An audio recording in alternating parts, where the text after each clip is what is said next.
Well, I am live here. Hello, my name is Dawn Dalby, and I'm a certified financial planner, a behavioral financial advisor, and the CEO of a company called Releve Financial Group, and we're a wealth management firm. And my mission in life is to help people live wealthy, which is living well with their money. So, part of living well with your money is understanding your money. And today I'm hosting this live workshop. So, you can watch this live. If you're here live with me, you can watch the replay.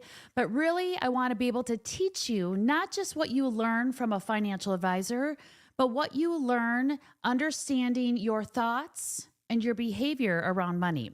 So as you can see here on the screen today, our workshop is called Unlock Financial Harmony, which this workshop is designed for couples, married partnerships, etc. And so we're going to get deep into, first and foremost, like some education. I want to give you some education around my thoughts about how you can move your financial life forward in dealing with your spouse, or your partner or your significant other. And then I also want to open it up to questions, because a workshop isn't just about me talking, it's about the interaction. Now, the cool thing is that there's a couple of ways that you can interact with me. So first and foremost, I want you to know this, that if you have questions during this workshop, you can put your questions here in the chat. I'm not going to answer the questions right away until I get through some of my educational material, because sometimes when I go through stuff, it's like, oh, that was a question that I had. So I want to get through all the material first, and then I'm going to open it up to questions. So if you have a question, you can put it in the chat. I will answer it as soon as I possibly can when I'm done with the teaching material. Or I also understand that sometimes with money, we don't necessarily want to let everyone know our personal questions because they might be embarrassing, or we just don't want to share information with other people that we don't know on a live stream like this. So what you also can do during this workshop is you can text me at 612-682-1210. Okay, again, you can text me, and if my team can put that in the chat, that'd be great. 612-682-1210, and I will be able to read your questions from my phone, from my text messaging system on my phone, and then I will answer them live. Because a lot of times people that have questions, we all have similar questions, but we don't necessarily want to disclose who, asked the question. That's why on Facebook, a lot of times we see, I'm asking for a friend.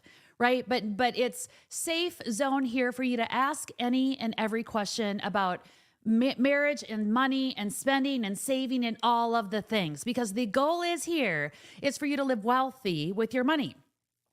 Gaining lots of money is super fun. We all love that. But if you don't have the right purpose with your money, then making all that money is just a big waste of your time. Okay? So to get started, if you are not a client, I think I have some clients here live, but if you are not a client and you want to you like what you're hearing today and you want to learn a little bit more, I'm going to encourage you to, take a look at our financial assessment here, and there's a QR code on the screen where this financial assessment is going to ask you a few questions, and that's going to lead you to where we think we can support your financial journey the most. So if you haven't filled out the financial assessment yet and you want some more information on how you can truly improve your financial life, we want you to take that assessment. Okay? All right. So with that said, I'm seeing some people in the chat there. Hello, Paul. Nice to at least see your name. I want to start today because this is about getting in harmony with our significant other, with our money. And a lot of times there are common financial issues that we all tend to struggle with. So I'm going to ask you to just think through some of these comments that I'm going to make and just find out if they resonate with you from a financial issue perspective that you may be having with your significant other or spouse. Okay. Different spending habits. One person might be a spender while the other is a saver. Can any of you relate to that? If you can, put that in the chat. Just like a hands up or yeah, I get it. It makes sense. So we have different spending habits. Some other financial issues is financial independence versus joint spending. So having this alignment or this balance between our spending and our long-term shared financial goals. Speaking of long-term financial goals, a lot of times spouses have different ideas about retirement, like buying a house or saving for your kids' future education and how much you're going to pay for that. But we have different long-term goals. Another common financial issue is income discrepancies. And a lot of times, in the world we live in, we have one income earner or one breadwinner in the family. And then there's some, we question how to manage our finances when one partner earns more or significantly more than the other. And then if we also have a female earning significantly more than the other too, and there's that feminine and the masculine energy that we bring in that also can become a concern. Yes, Lynn, you can relate. We all can relate to all. In fact, I can relate to most of these. Some other financial issues you might have, not knowing who handles which financial responsibility. So unclear financial roles. A lot of times we don't talk about it. And many times the male in the household looks at the long-term investments and the savings and the planning for the future, because most women, I haven't really met any women that love to talk about investing. However, women typically are responsible for the cash flow in and out of the household, but they don't really know and understand how money works from a long-term perspective. All right. So unclear financial goals is another concern. What about financial transparency? Have you ever been in a relationship where, one or both of you are not open about finances and how you're spending your money or how you're hiding your money, which can lead to mistrust? And that one thing alone will break up a marriage. Debt management. Disagreements about how to handle debt, like loans and credit cards and how much you should have and all that kind of beliefs we have about debt from how we were raised and what our thoughts are about debt. Unexpected expenses, like how to handle emergencies, like money emergencies without disrupting financial stability in the house, and what you consider emergency and what your spouse considers an emergency. And then handling large purchases. Have you ever been in a disagreement over making significant financial decisions like buying a home or buying a car? And then finally, what are your thoughts? And do you differ with your spouse about how do you support extended family members? Like one partner may prioritize helping family financially while the other does not. So I think most of us can relate to most of these situations. And we're not taught this information in school. In fact, we're not taught this information from working with even a financial advisor, because a financial advisor typically is working just with the technical advice on how to manage your investments and your taxes, which of course is so vitally important. But these issues that we have with our significant other or spouse can destroy our happiness and our wellness with money. So we have to really understand them. So if you can relate, I understand you, because we are all human beings. And so what I really want to do is help you really understand this. There's really couples have some misalignment. And there's a reason why we have misalignment. But before I tell you the why we have misalignments, I want you to answer right now as you listen to this workshop. I want you to get out a piece of paper or your phone, and I want you to answer these 7 questions. So what we're trying to do is we're trying to really identify any current misalignment you have with your money and your spouse. So I want you to answer these questions right now. Who typically, and there's 7 of them. Who typically handles which financial responsibilities? Is it you or your spouse or significant other? So just write that down. Who handles the financial responsibilities? And then put down, is that working? Is it currently working? I'm guessing that's a no. Otherwise, you wouldn't be spending time with me today. Question number 2. When was the last time you both sat down and talked about your financial goals and reviewed your spending plan? Or what some people call a budget, which that is a swear word in my world. We don't do budgets here, but a spending plan. When is the last time you sat down and talked about it? Has it been, over the last couple of months, or has it been over the last couple of years? Question number 3. How do you feel about your current spending habits? And are they aligned with your core values? So if you're having spending issues, I want you to put that down, and if they're aligned with your core values. So here's how I want you to answer this question on a scale of 1 to 10. How do you feel about your current spending habits, and are they in alignment with your core values? A 1 is there's no alignment, and 10, we're pretty aligned. The couple is aligned. So 1, 0, 10 meaning you're super aligned. So where do you fall with that question? And how you feel about your spending habits? Number 4, how transparent are you with each other when it comes to spending or financial stress? And financial stress comes typically from spending. So how transparent are you? And if you're watching this with your spouse, like congratulations, or your significant other, like keep your answers separate at this point. But like, how transparent are you? And be honest with that. Because a lot of times if there's financial stress in our life, we like to hide our spending.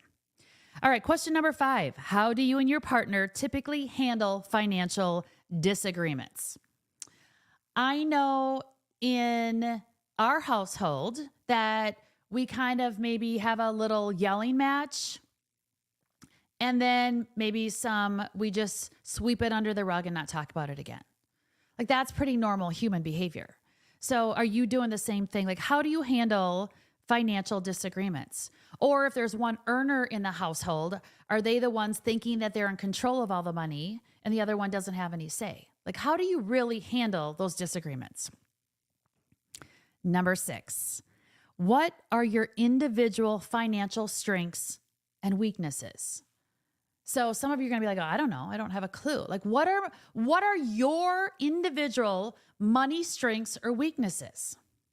And if you don't know that answer right now, come back to it after the workshop. But I'm going to give you a little hint. Typically, our strengths and our weaknesses around money come from our past childhood. It comes from our past beliefs about money, and we haven't dealt with that. And so it comes into the marriage, and then we feel like we have some strengths, or we think we have strengths or weaknesses around money because of literally some lies that we've learned from the past about money. And question number 7, what does financial success look like to you? And how does it align or differ from your partner's or spouse's view? So that's a key one. What is financial success? I'm guessing every single marriage has a different definition of what financial success means to them. And it's very, very different. So why is this? Why do you think that a lot of us in those questions probably scored low on a scale of 1 to 10, or there's misalignment or different thinking about money? Because it comes down to in fact, you know what? Let me do this because I want you to hear me out on this. And I don't want you to look at the screen. There's misalignment, of course, because we tend to marry opposite of ourselves. Have you ever realized that? We tend to marry somebody and be attracted to somebody who has very different skills and personalities as we do. And about 12 years ago, my husband and I went through marriage counseling. And what I learned in that marriage session is that we marry opposite of each other because we're trying to become whole. It's like this innate thing in life where we're looking for things that we're weak in, and where other people have, where our significant other people have a strength in, and where we're bringing that into a relationship because we like that other person's strength. And that's what we don't have. And innately, we're trying to become whole as a human being. And I remember saying to the marriage therapist years ago, I'm like, my husband and I think very differently. In fact, I was pretty mean and said, I think he's crazy. And the therapist said to me, like, actually, Dawn, you're just as crazy because we're all crazy. It's just that we haven't talked about your craziness yet, right? The word crazy. I brought that up into the conversation, but like I couldn't understand where he was coming from and he couldn't understand where I was coming from. And it makes sense because opposites attract and we're trying to be whole. And opposites attract, but also opposites attack if we're not smart with the alignment piece. And so most marriages are misaligned. And so if you're sitting here listening today and you're misaligned, I get it.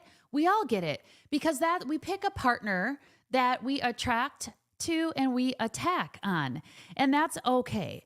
But I just want you to be aware of that because if you choose to be in a marriage and how you deal with your money and how you deal with one thing is typically how you deal with everything.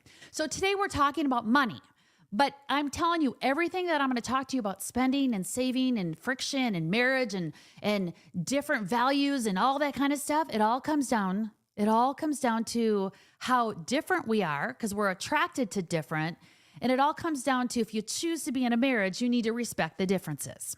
Okay? So with that said, I particularly only believe in, as a wealth advisor, and I own Releve Financial Group, a wealth management firm for 2.5 decades. I only believe in value-based financial planning. So everything you do with your money has everything to do with looking at values first. And for those of you that follow me on a regular basis, you know I'm all about core values. But here's what I want you to understand. It's not just knowing your core values, it's living them out.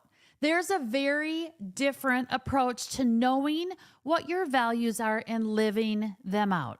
And it's about knowing yours and your spouse's core values. And here's what I want to say about that, is that if you are not living out your values, then you have friction in your marriage and you have friction with your money and your marriage.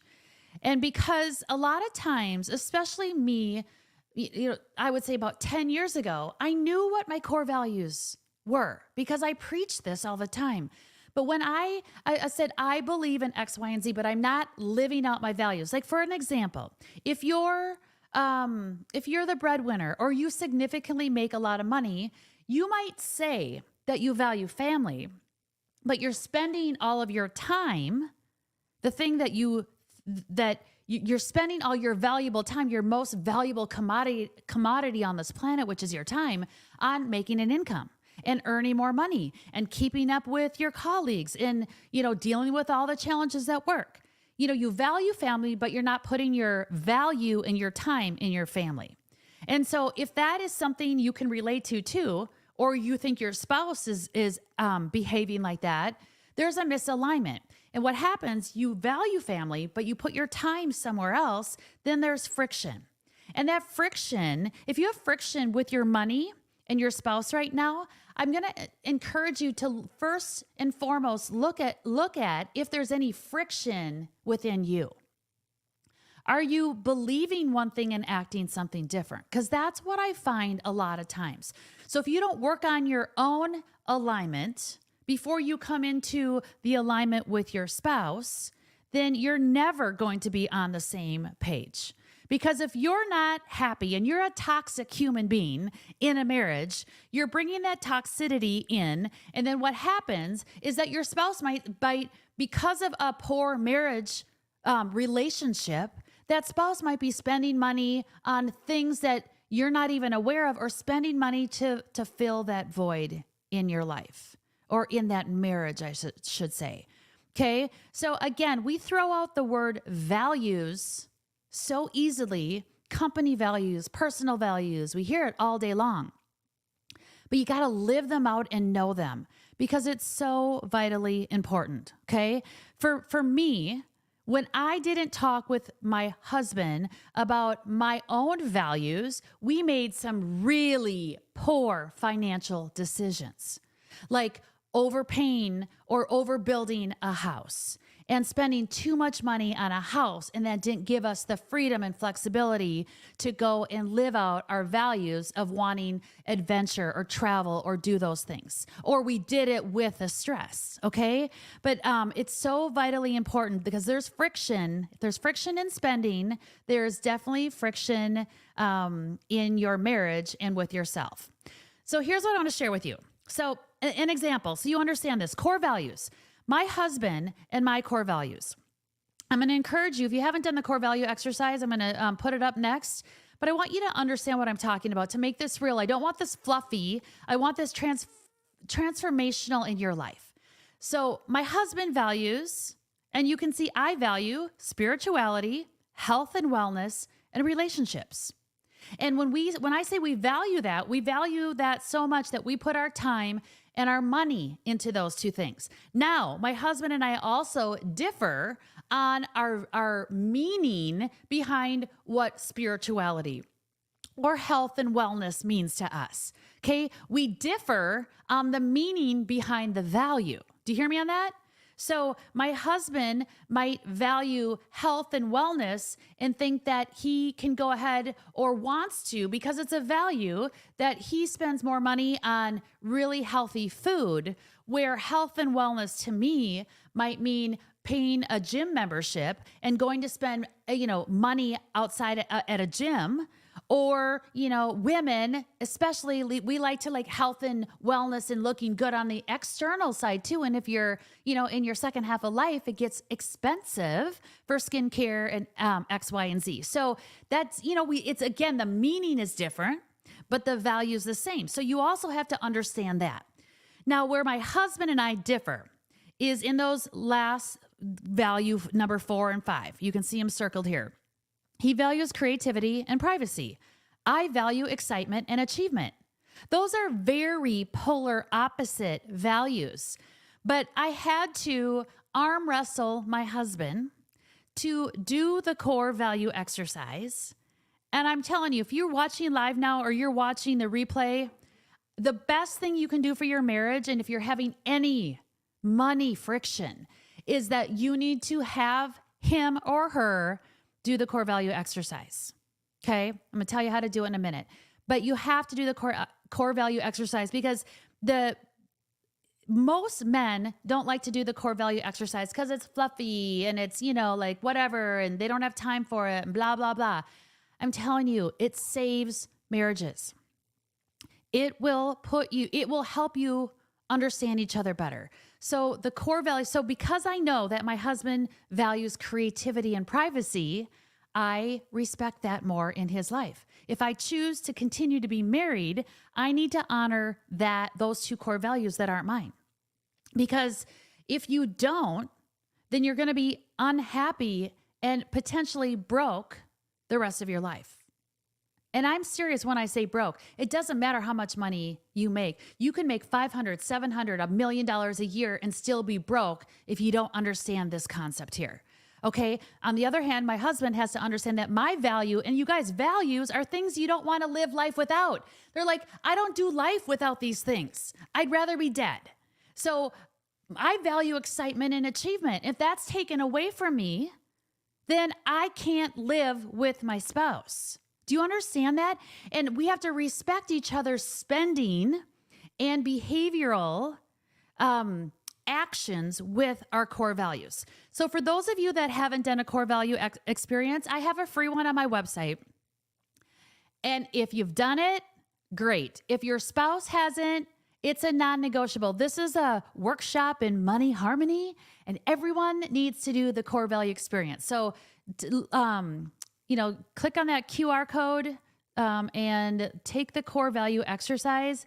I promise you that if you live out your values, not just know them, but live out them, it will save your marriage and your money in your marriage, because money is just a tool. and it's controlled by our behaviors. And again, money's oxygen, right? But we think that that we're not in control of our money, but we are, because we are in control of our behaviors. And when you understand behaviors and core values, life shifts. I'm telling you, you guys, I married my high school sweetheart. We've been together for 37 years. I drove him crazy. Understanding the values allows you to understand each other, respect, and trust. And if that is not the secret of marriage, that's the secret of money too. It all comes down to communication. Okay?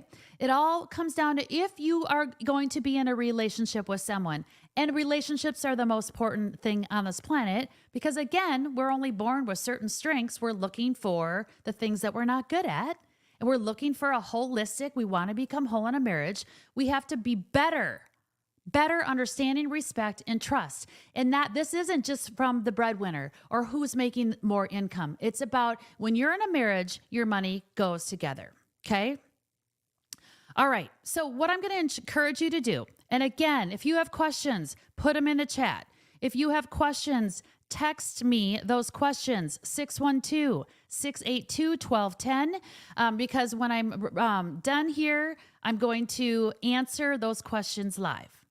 So after you have your core values and understand the differences, of course, I'm a financial planner. I'm going to tell you, you need to create a financial plan. But most people think that we just need to have financial goals, or if my spouse and I would have the same long-term goals, that we would get on the same page. And my spouse would spend less because we're trying to save more, right? That's what most people think, but that's wrong. Instead, what I'm going to encourage you and your spouse to do is to have what's on the screen is these standards, okay? Instead of having financial goals, you need to have standards or rules in which you behave with your money today.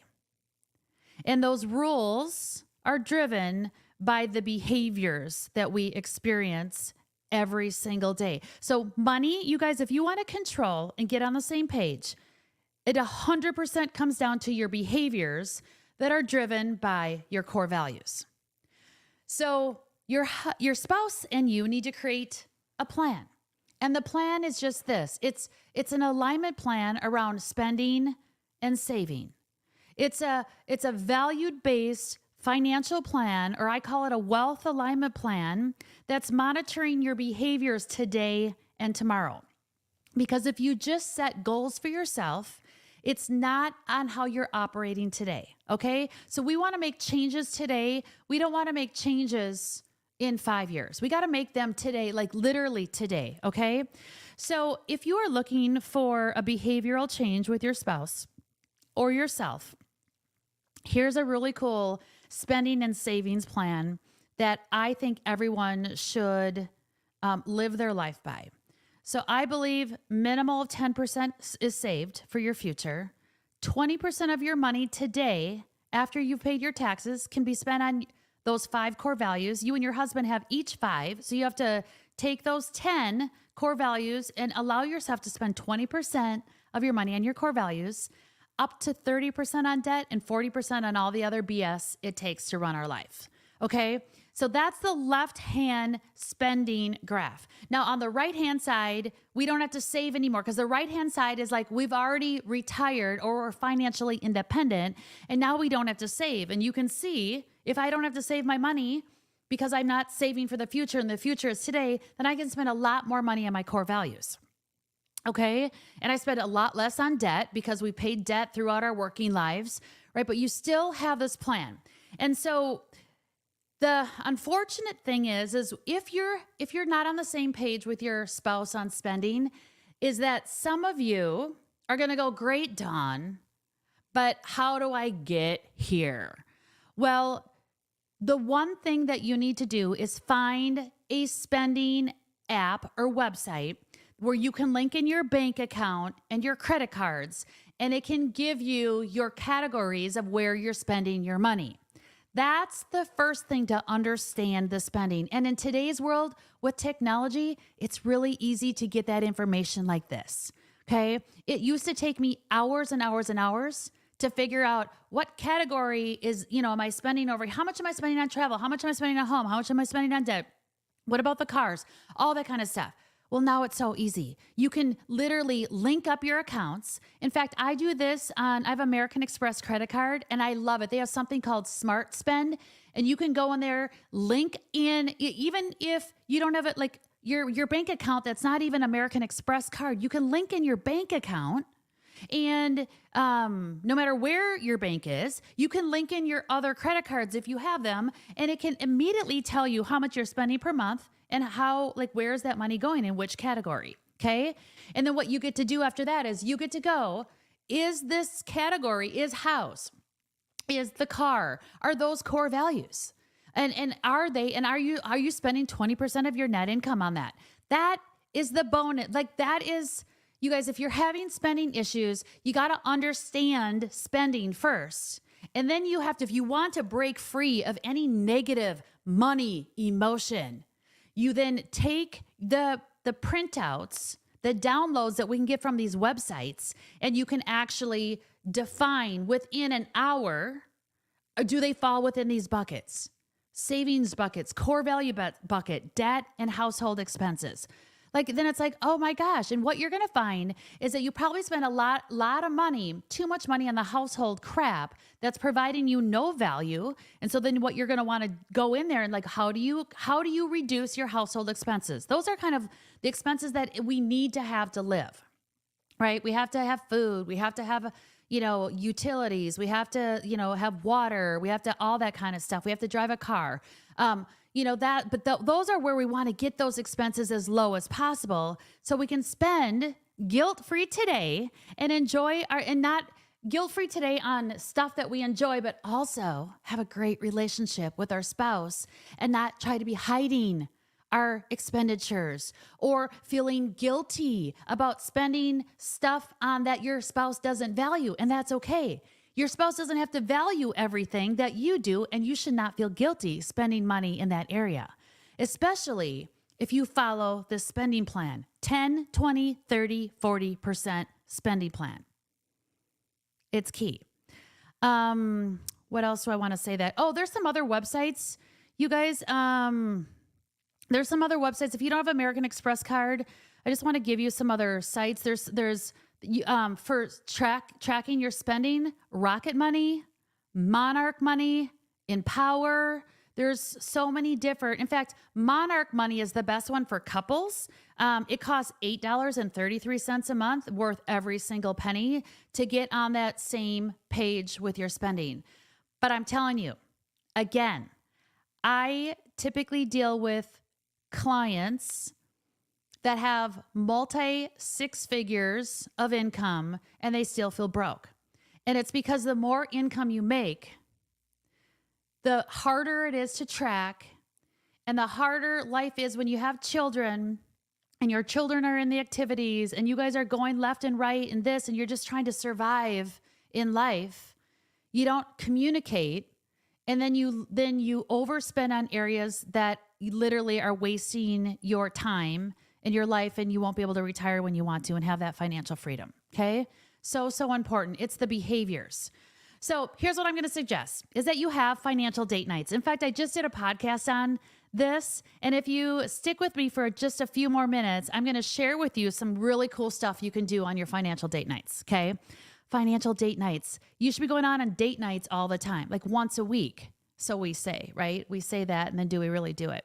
But financial date nights, at least once a month, you need to have a financial conversation at dinner, maybe over a glass of wine, where you're in a really inspiring, nice place and just have some conversation. And so again, these conversations should always be safe and not judgmental. You should always be going in there with the mindset of being curious about your spouse and not to criticize, because we all behave poorly in life. It's just part of being a human being. But so if we're criticizing our spouse, then we should be literally that's a poor behavior on our part. And all we're doing is pointing fingers and blaming, right? Then that's on us. That's a behavioral issue. And if you have a money issue, it's a behavioral issue. Again, you just want to learn. You want to learn and not blame. Again, we all come from different past experiences about money. Like, have you even asked your spouse? I bet many of you haven't. Like, what is your first money memory? Or like, how did your parents handle money? And even though you might have only been 6 or 7 or 8 years old, you didn't understand money as a little child, but you sure watched you watched your parents and you heard their conversations and you saw how they operated with food and with cars and houses and how they bought clothes for you and all of the things. I'm telling you, before you could even tie your shoe, you had a belief about how money worked.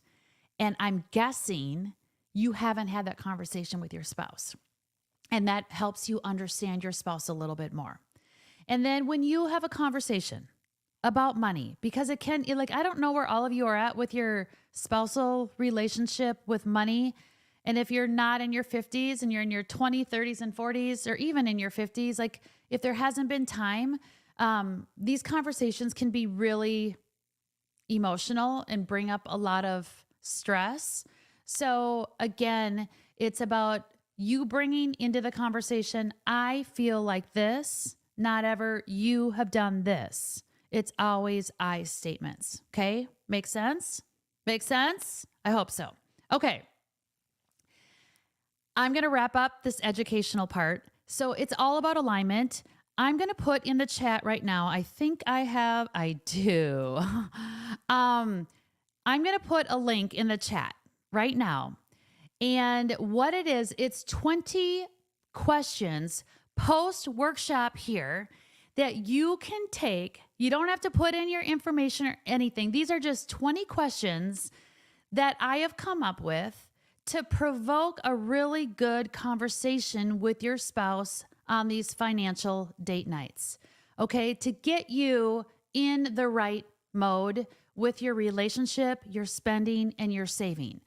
And again, I'm going to put a lot of emphasis on money because money is oxygen.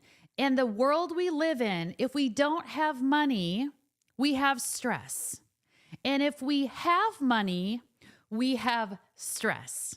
And stress handled inappropriately by a lack of respect, a lack of communication, and most importantly, a lack of understanding really who you're married to can lead to divorce. It can lead to friction. It can lead to what I think is the biggest failure that any of us have in this life is an unhappy life. Like a life where you're not satisfied. That's the biggest failure. And we want to live a satisfied, fulfilling life. And it's okay to want more money when you know you have enough and you know you're on the right page with your spending, your saving, and your behaviors with your spouse. All right, I'm going to open it up for questions. If there are any questions, let me know in the chat right now. I can't even see my phone, so I'm going to bring up a question here that I have. So one question I have here is that I make over $500,000 a year in income, but I still don't have any clue where that money goes. Just like I talked about, right? So a question here, lots of income, okay? Lots and lots of income. However, they are not tracking it and they don't know where they're spending, where their money goes. And that's typical. I've experienced this as well. So again, I'm going to answer that and say, you should, like, if you have American Express card, I think the American Express website is the best. Like, go in there and understand your spending. You will find that you are wasting about, you could be wasting 5% of your net income on stuff that you don't value. So think about that number. So 5%, I have found people are wasting at least 5% of their income on stuff that they don't even value.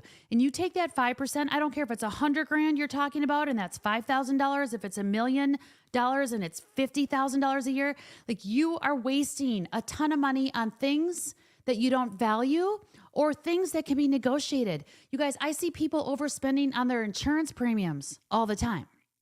And so, yes, you need insurance, but you may have bought the wrong insurance, okay? You may have bought the wrong insurance that you're making the insurance companies rich versus you being wealthy. Next question here.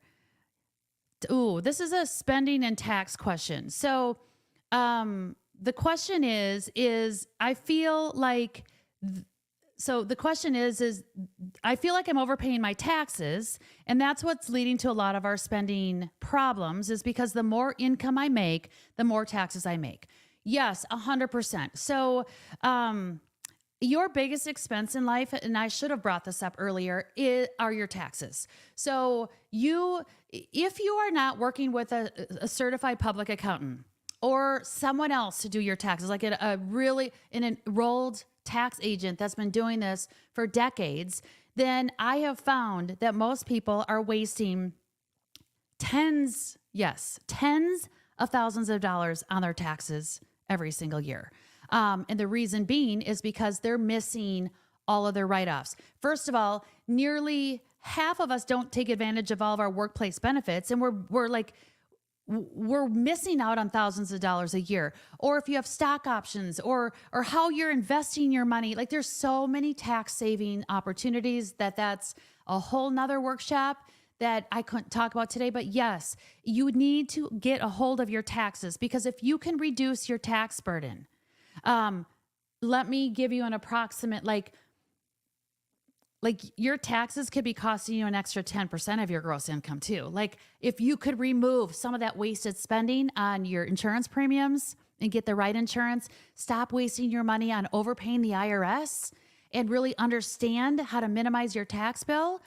Think about what that can do for your savings plan, or what could that do for your spending plan today, where you could actually have, 10% more to spend on things that you value most today. So that's really cool. Okay. One more question, and then I'm going to wrap up just out of respect for everyone's time. What is your stand regarding a joint account for couples who are in the, okay. Joint account for couples that are on the fence with your partner. Yes. Okay. Here's what I think. And this is me. And of course I'm right. No, I'm not going to say I'm right, but this is what I believe.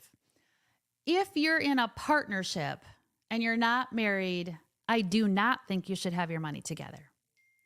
If you are in a marriage, you have made a commitment to be committed, and no matter who makes the money, it's your money. I think you should have joint accounts. I believe if you choose to be in a marriage, you work out the friction. And if we have separate accounts for spending, it's like separate core value accounts, which would be fine, but it's about the money all goes into one pot and then it gets divided out. So I think, again, if it's a partner, do not put your money together. No. If you're married, I believe a marriage equals money together, because it's not just about, you're building a life together, and everyone has different responsibilities on what they bring in. Some people bring in money. Some people bring in resources for their kids, helping out with the kids, like all the things. So that's my answer to that question. I hope I answered that appropriately. Maybe not how you wanted to hear it, but that's my truth. Okay. What is your what is your stance regarding a joint account for I just read that. P.S. Not married, just living together. Okay. Yeah. So I just answered that question. So I'm going to wrap up here. You guys, if you have any further questions, let me know. I'm going to put up, I really, really, really want you to here's a QR code again. Do the financial assessment. Allow us to help you out and guide you, because my biggest goal in life is to bring trusted fiduciary financial education to all.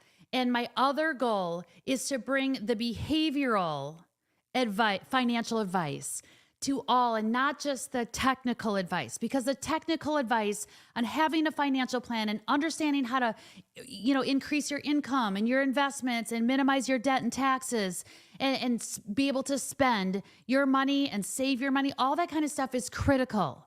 It's critical knowledge.